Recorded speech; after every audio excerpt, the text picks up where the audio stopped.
Nevertheless, let me welcome you on board this program today. Your darling program. It's another beautiful day on the program. Yeah. Where we used to discuss issues affecting Nigeria. And today, in the newsroom is the program. And today we are going to discuss salient issues as we used to do on issues affecting Nigeria. So we are going to look at the disclosure by the federal government to make NYC flexible, flexibility of NYC. Well, what manner of flexibility? Well, my guest on the program will have to discuss this when we commence the program. Then, secondly, we are going to look at the comment by the National Democratic Coalition, NADECO, saying that apparently warning the politicians not to drag military into politics. So then thirdly, we are going to look at the 20 years of ECOWAS Court of Justice. Once again, you are welcome on board. My name is Kayode Adebayo. My guests are here with me this afternoon. Shola Adibo is with me in the house. Shola, you are welcome on the program. Yeah, good afternoon. Yes, good afternoon. Yeah. It's my pleasure to be in the newsroom again. Thank you for coming. Sheyi Ademi is also here with me. Sheyi, I welcome you on board. Thank you, Kyle. Good afternoon, viewers at home. It's my pleasure to be in the newsroom. Thank you very much. Now, let's begin the program now. Let's start the discussion. Federal government to make NYC flexible. Shola, what manner of flexibility do you think federal government is proposing? Well, I must confess that I've not actually gotten the details of whatever the program is, whatever the policy is. Okay. But I believe that maybe the government is thinking along the line of making NYC self-sustaining, okay, in terms of operations, and making it job hunting effectiveness. Okay. Looking at job hunting effectiveness of NYC. Okay. But then it also it depended on a lot of things. The cardinal objective or the original concept of NYC was to promote national unity. Mm-hmm. That was why the scheme was introduced in the first instance. Okay.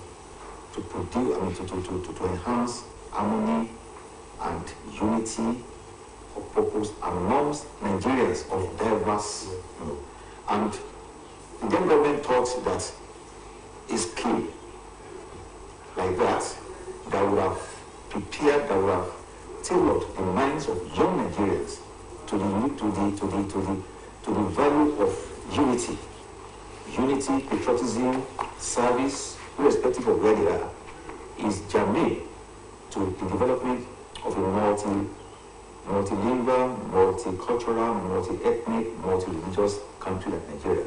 More so when the country went through a very gruesome 3-year civil war and then came back still intact. But then the task of now building a country on that notion of unity and oneness, I think that was what motivated the Gowon administration to launch that scheme. And as at that time, the scheme, of course, achieved for the years that Gowon was in power. Yeah. The scheme lived up to its billing. Okay. Because, well, the country was economically buoyant then, and then the governance system was not as terrible as it is now. Of course, there are lapses and there are mistakes, in the one administration, but it did not get to this level. So Nigerians had that spirit of being Nigerians. Okay. Well, I served how many years ago now? Close to about 20 years ago. When I was posted to Plateau State, I was so eager to go there. Mm-hmm. Even though I've never been to that part of the country before, but I was eager to go there. And when I got to Plateau State, I knew so many places that even indigenous did not even know, and that some indigenous did not even know. So I was excited about leaving my traditional territory to serve in a foreign land or in a foreign place. So whatever flexibility government is now proposing should not, as a matter of fact, rather than deviate from the original concept, should rather enhance it. Okay. But then, when you look at the country today now, the country is no longer what we used to know. So the country is already polarized and divided along ethnic, cultural lines. And I think it's clear like this. Some people have even called for the scrapping of the scheme. Largely because of the inability of government to sustain its economic financial obligations, and because of the insecurity in the country. These are the reasons being given by people who thought that the scheme should be scrapped. But I wouldn't pick my tent with that school of thought.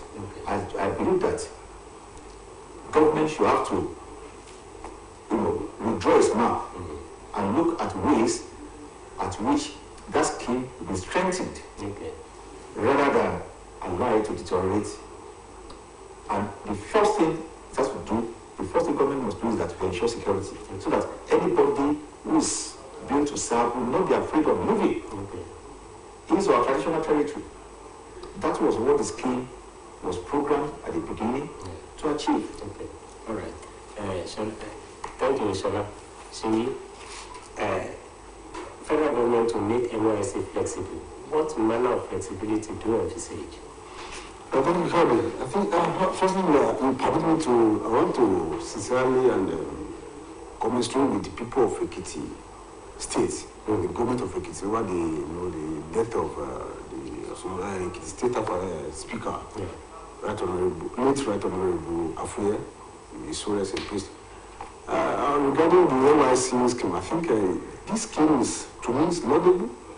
Because I could remember some years, but unfortunately they served some 40 something. I think my own job are less than 15 years anyway. I still kept some of my friends. We still, at least I had like 3 friends. One friend from Adamawa State, April. Up to today we still communicate. Because of this, the advent of technology, we still communicate. I have one Sunday James from Kogi State and Silver from Abia State. We were 4 that we used to move together then. We were posted to River State. So it's a notable scheme that I want to encourage government also to, one of the objectives of the scheme is to instill discipline into the Nigerian youth, and also is to help to instill our youth to be self-sustained, and to also to allow the national unity and cohesion. That is the purpose of the NYSC. And if government can go back to that scheme to strengthen the more, I think you can see, because these days a lot of crisis is in the society that is calls for worries from stakeholders. I think coming back to this topic, talking about the flexibility, I think this government is trying to look at the area of Nigerians that are schooled abroad, that want to serve. The present arrangement is the scheme gives just 3 years for graduates abroad to come back to Nigeria to come and serve. And I think from what the Minister of Finance said about the scheme, that's kind of discouraging. They want to look at the ways they can allow the act. And what he's saying, you have to go back to the National Assembly to amend the NYSC Act, so to be able to allow for any time that a student abroad, that give them any time to come back home, to come and participate in the NYSC scheme. That is the area the government is looking at, so that because there are a lot of other benefits attached to it, even in terms of revenue generation. So, and you allow students abroad who have graduated to come back home anytime they feel like coming back home, provided they are still within the age range. There's age limit to it. But if they are still within that age, I think it's 30 years. Once you are above 30, you are not allowed to serve. Just seek for letter of exemption. But if you are still within that range, so every time you feel like coming back home to come and serve, so accommodate. I think it's a good one, but it's a matter of legislation. They have to go back to the National Assembly. But I think with what the Minister of Finance said, that in the next year budget, they have tried to incorporate it to it. I think they have to go back to the National Assembly to seek for amendment of that act that established the NYSC. So to accommodate that, so we just open it. That, okay, anytime you feel like maybe after 2, 3, 4, 5 years, just feel like come back home to come and serve. So you have the opportunity, provided we are still within that. It's laudable. All right. It's laudable. All right. But let me come back to Shola now. If government is thinking of making NYSC flexible, if you look at the way the military background, I think is part. I mean, the military training that they used to give them during their orientation, and the regimented way of life that they used to impart on these people. Don't you think the government might be thinking of divesting the scheme of this kind of, and coupled with the fact that the corpers has to be posted, or I mean, they used to post them to anywhere in the country, regardless of where you come. Don't you think that the government might be looking at all these areas to divest the scheme of this kind of regimented way of life? But it will be a fatal error if government does that. Okay. Because, you know, the scheme, part of the scheme was to imbibe physical, moral, and spiritual discipline. Okay. I mean, the military tradition believes that when you engage your body in rigorous physical exercises, your mind will be tuned. Your mind will be tuned to positive directions. You will think clearly and positively. That is the core mantra of the military. As you train your body, you grow in strength. You will think less of worldly or less of immaterial things. So, and it is part of the cardinal parameters on which the NYSC scheme was built. I went through some sorts of military, of course, maybe no matter how you go, military, we engaged, we climbed mountains, we went to the bush, we did so many things, and we marched, we did exercises, and some of those things that we did then, you know, I still repeat them today. I still do my yoga, I still do my physical exercises, you know. So, rather than any government removing that, it will be a fatal error. As a matter of fact, government should now incorporate military training in all our youths. Even when it gets to the university level or to serving. Okay. Youths from primary school should now be exposed to some sort of military training. Okay. In Israel, there is nobody in Israel that is not military trained. Whether a girl, a young girl or a girl, all of them, they have military training. So nobody can just invade Israel anyhow and think that he or she will get away with it. No terrorist can invade Israel and think he or she will get away with it anywhere. Because the young girl that you see is a trained military officer. He may be primary school, he may be in secondary school. He or she has that element of military training. He can even handle a gun.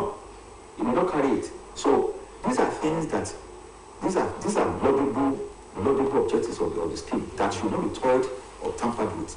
Rather, such objectives should be enhanced and should be made more prominent. And posting corpers outside their state of origin is another cardinal objective on which the NYSC was built, which I stress later. Any attempt to remove it is like just discarding the scheme. The scheme was programmed to enhance national unity. As a matter of fact, I want to add that at no time do we need national cohesion and unity than now that the country is drifting. It's only those who deceive themselves will say that the country is not, because it's drifting. It's drifting along ethnic lines, drifting along religious lines, drifting along cultural lines, drifting politically, economically drifting. So this is the time by which government should harness all programs like that to ensure that the unity of the country is preserved. All right. Thank you, Shola. See, if we go by the real meaning of the word flexible, and government is trying to make NYSC flexible, we all know the kind of training that they used to impart on these core members at their orientation camps. The culture of discipline and regimented way of life and all other aspects that has to do with moral attitude to life. Now, if the government is now saying that it's trying to make NYSC flexible, can we say that the government is thinking in the direction of removing some aspect that has to do with discipline, moral, then the way they used to post them? Can we say that the government is trying trying to think in this direction? If government is thinking in that direction, so automatically the government is thinking of removing military from the camp. Okay. Naturally, it is the military officer, the soldier that used to train us. I think I see. If you do the whole time, when we entered, well, the first week, sincerely, I found it so difficult because you woke up as early as 5 a.m. 5 a.m. Yes. You must be on the parade ground. So that I first find it so difficult, and we got to a stage, and we started trying to prove for a strong head. Some of us, we thought it was just a play. So after the first parade in the morning, you go back to your hostel to just have to eat and go back to class. So I told my friend, I can't cope. So when I started the situation, I didn't that the government knows. Just one day, two officers just came to our rooms. Wow! They undressed us. It's only the lady. I see our boxer. They asked us to go to the wall like that. Just to instill discipline. It was over. They called us back to the parade ground. We what happened? It gave me some usual. Around 7 p.m. All of us, before we go to the parade ground, the DG of LSC came to River State to our camp. I forgot what is the name of it. He came to our camp in the evening. He said we have got the report that some of us misbehaved. We didn't follow what our officer asked us to do. All of us, they called us out. The DG said tonight he's moving us to Nasarawa. That night, he said he's moving us. He said he's moving us to two officers. He said that they asked us to go back to our state, so they mobilized us. Or we taking of us down to Nasarawa tonight. He came with jet. Before we know, just to tell us the kind of discipline, and at the end of the day, we are the one that benefited from it. So, anywhere, if God is thinking of maybe try to make it flexible, I don't see anywhere to make it flexible because maybe you have to follow we are already in the military. The kind of the training, you cannot just be walking you have to run. Everybody must run. So that is a way of it's a way of trying to make you to fit even mentally. After a week, you started dealing with the other. So in fact, as early as 4 years, you already on how to get repaired. So there's no area that's going to want to tamper with in that scheme. Okay. And presently, with the kind of decadence in the society, the crisis in the society, and our youth today, many of them have lost hope, confidence in the country. So, and the best way to, and it's only that NYSC is the only sector, or the only scheme that can also try to rebuild or rehabilitate the Nigerian youth. So to me, the best thing to do is just to leave it, even to strengthen the law.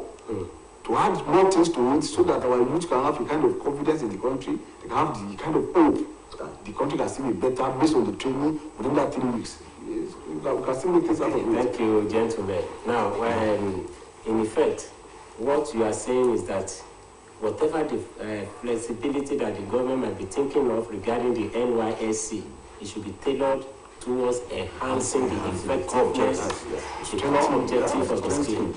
All right. Thank you very much. Let's move to the second topic of our discussion for today. Don't drag military into politics. National Democratic Coalition.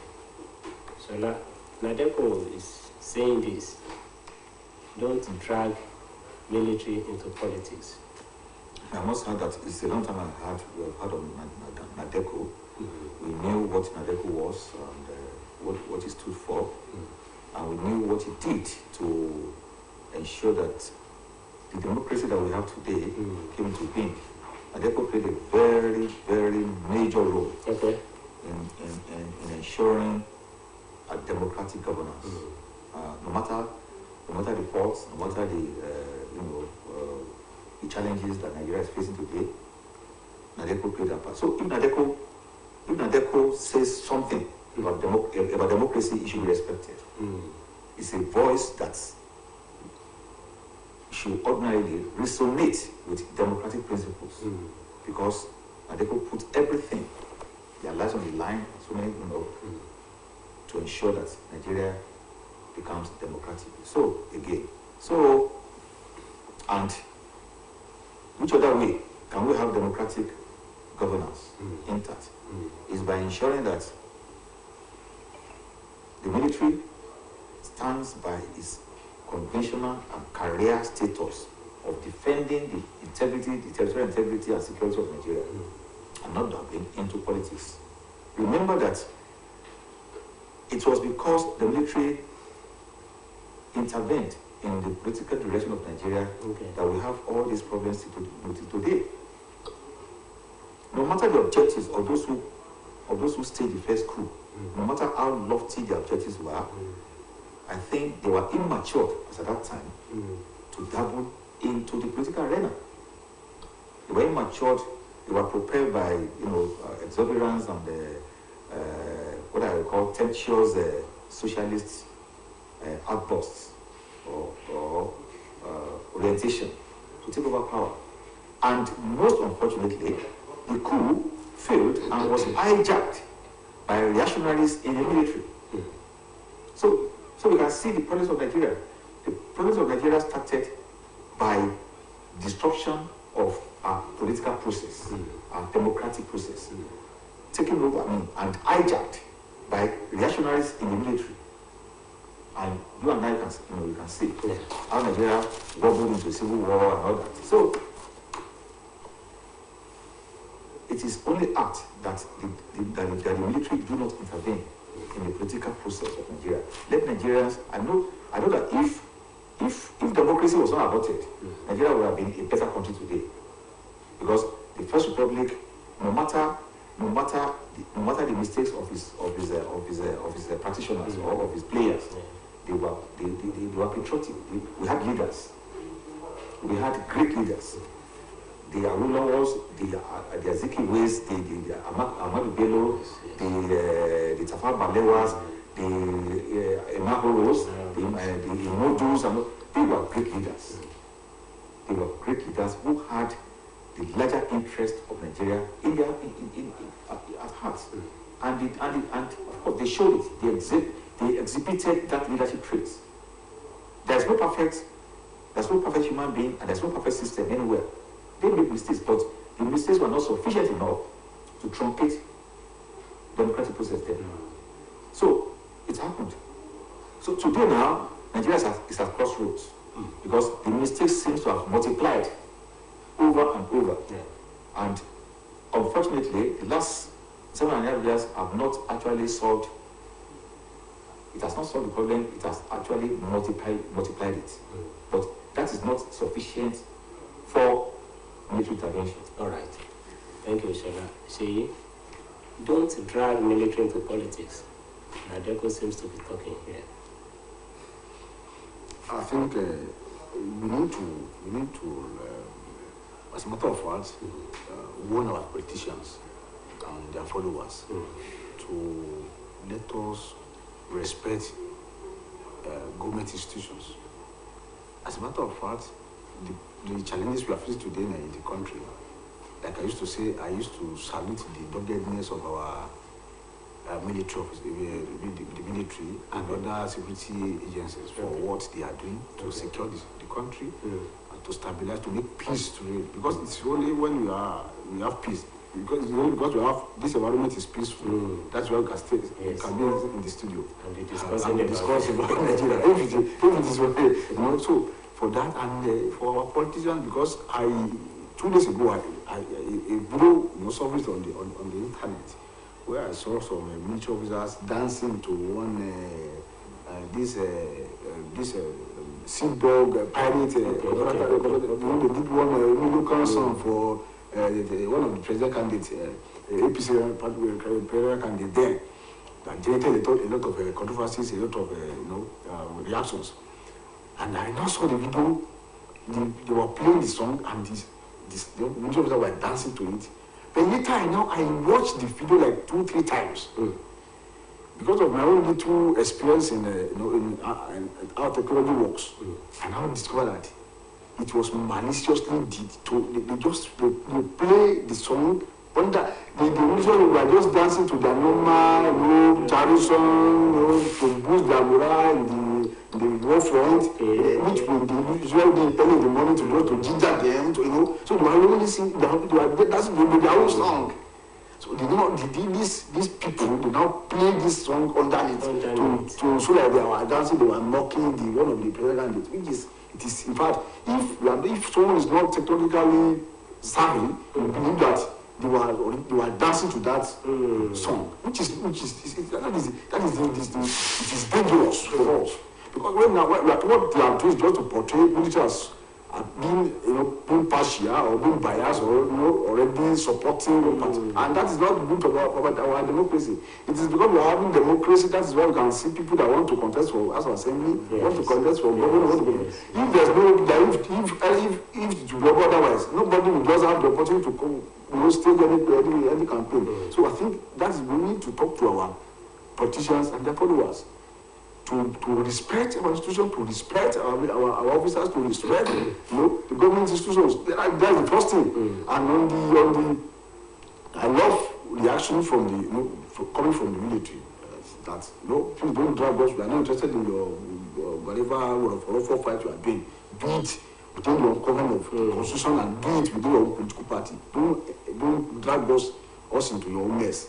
And that is what they notice now. Because if that is not coming out and people started watching that video, automatically just believe, if a ordinary Levis person just see it, see they are military, in fact they have somewhere they belong to.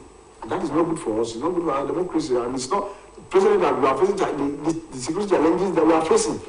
And if you are not seeing that video, automatically you just send a kind of message to the military officers at the war front with all what we are doing for this country. See what they're not dragging us to. It's a kind of nobody their morale, it's kind of just let them to lose kind of the patriotism then we have to fight because they're all human. So that is I think that is the purpose of that coming out with that video, and it's the handiwork of all these politicians. That is why it is important that our politicians should respect our institutions, and also they should do whatever they want to do within their own political party and within the stipulated laws and regulations in the land. So that is my. All right, thank you. Shola, let me come back to you.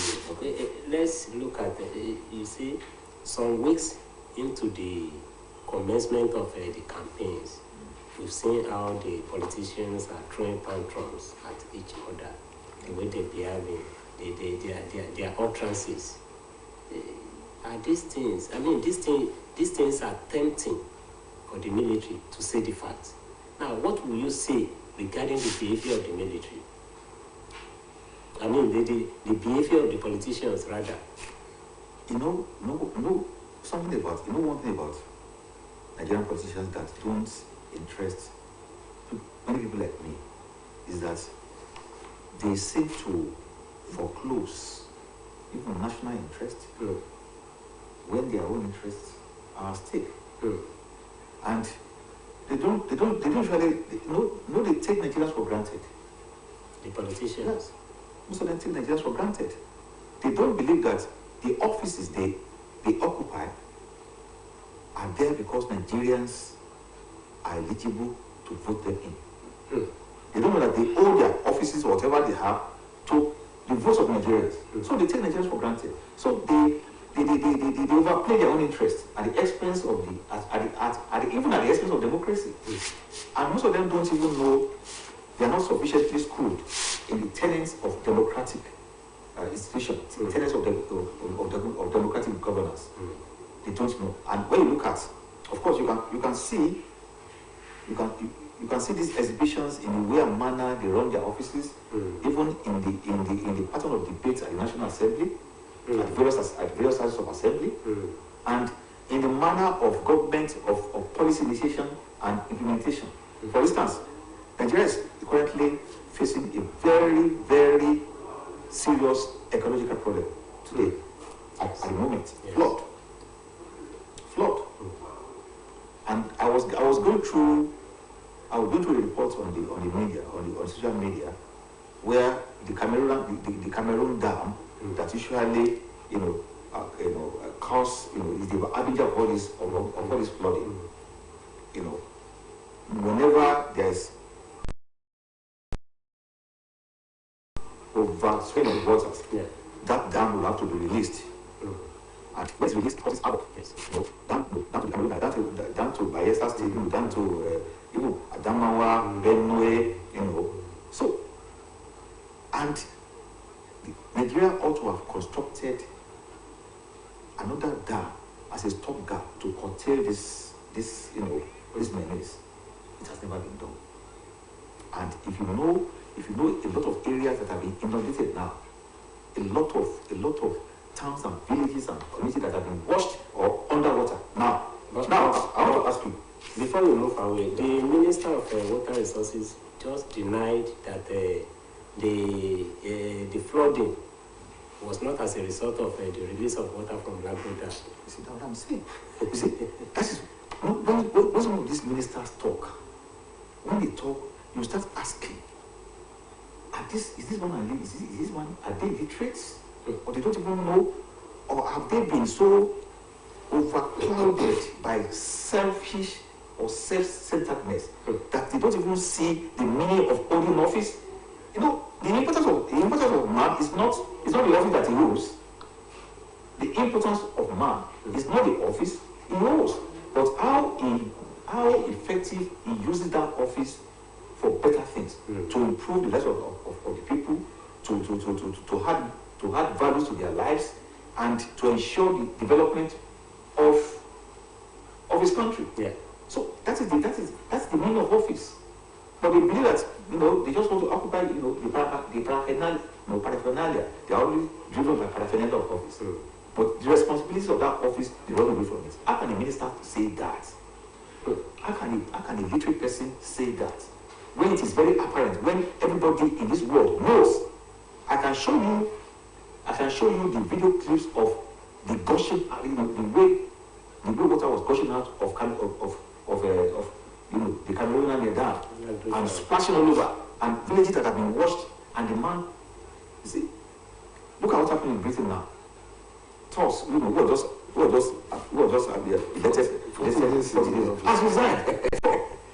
has resigned. That is where leadership. That's what you call leadership. Leadership is responsibility, but here leadership is irresponsibility. For the minister to talk, he ought to have been sacked. And that's why I say that politicians, they look at the office, not at the responsibilities of that office. And that's why some of them just talk off marks, like the one we just talked now. And they try, even if you are telling lies, you must tell lies intelligently. Most of them tell lies, they tell unintelligent lies. How can a minister open his mouth and say that the flooding was not as a result of the Cameroonian water spillage, when it has always been a recurring decimal? And for the past 3 years, we have been having serious flooding. And the Cameroons, they don't want their own territory, their own country to be destroyed. Then they release the water. What has Nigeria done to cushion that effect? By now, a responsible, in a more responsible climate, we have been having swarms of helicopters, rescue efforts, taking people out of water, do so many things, relief package being dropped all around the place. We should have been having active government presence in those areas by now. All right. And not a minister talking that it is denied that it's not as a result of release of water from the Cameroonian dam. All right. See, Now, don't drag military into politics. National Democrat, that is coming from Nadeco. But looking at the behavior of the politicians, the way they are throwing tantrums now, just barely a few weeks after the commencement of the campaigns, are those things not tempting enough for the military? Actually, for me, I don't think it's tempting enough anyway. But like I said in my opening remarks regarding this topic, that our politicians need to be warned and they need to be cautioned. Because they should not see themselves above others. And they should know that the country is bigger than every one of us, and the law is bigger than all of us, and they must do their things within the confines of their constitution, their party's constitution, and also the constitution of the country, and also they should respect our institutions. Okay. So I think that for me that is, and like about the post said regarding the character and the behavior of our politicians sometimes. So it does see that maybe once you have your money, that you can just throw money around and buy people conscience and just tell them this is what you want to do, and nobody will want to challenge you or nobody want to ask you questions. How do you want to go about it? You know, someone that is promising to build roads, to build a bridge, and other infrastructural development project, and nobody's asking, how do you want to get the money from? Where do you want to get the money from? How do you want to execute it? And for which duration? And these are the part of things that people should also be keen in. Not just allow anybody to just be your rep or be your governor without thorough scrutiny, thorough investigation about the antecedent of such failure. Because few weeks ago, last week I watched Commissioner for Environment, Kogi State Commissioner for Environment, was giving us updates of the flooding in Kogi State. He said it's over 1,000 homes have been submerged by this flood. That at least the report I read from CNN is over 600 lives have been lost to this menace. And leaders seems not to be interested in that. So what the politicians are concerned about is how to go by their own campaign, not minding this issue that is so that even if you like the law is lost, you must feel it that the life has been lost. Not of talk of over 500 lives. So our president needs to be cautioned, needs to be told that they should do things accordingly. All right. Thank you, Sheyi. Let's move on now to the third topic of our discussion for today. 20 years of ECOWAS Court of Justice. Shola, how will you assess the ECOWAS Court in the last 20 years? Well, whatever I say may not actually represent the aggregate views of Nigerians as a member of the ECOWAS. Okay. I believe that ECOWAS as a body, ECOWAS Court should have been in a position to ensure strict compliance with the laws governing the ECOWAS body, the ECOWAS as a body, and to ensure that all members key in into such laws. And of course, the success of ECOWAS Court will also depend on the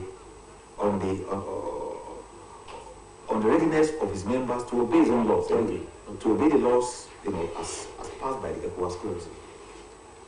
It's a pity I can't remember a particular incident that the ECOWAS Court intervened. I think about a year ago. I can't remember. And how and the way it was treated. So, for ECOWAS Court to be effective, the members will have to be. I mean, the nations, the member states. The member states will have to be run by governments that are not lawless, that can comply, that respect the rule of law. But in a situation where member nations or member states are not run by governments that are put in place in accordance with the law, and then they operate on that premise of law.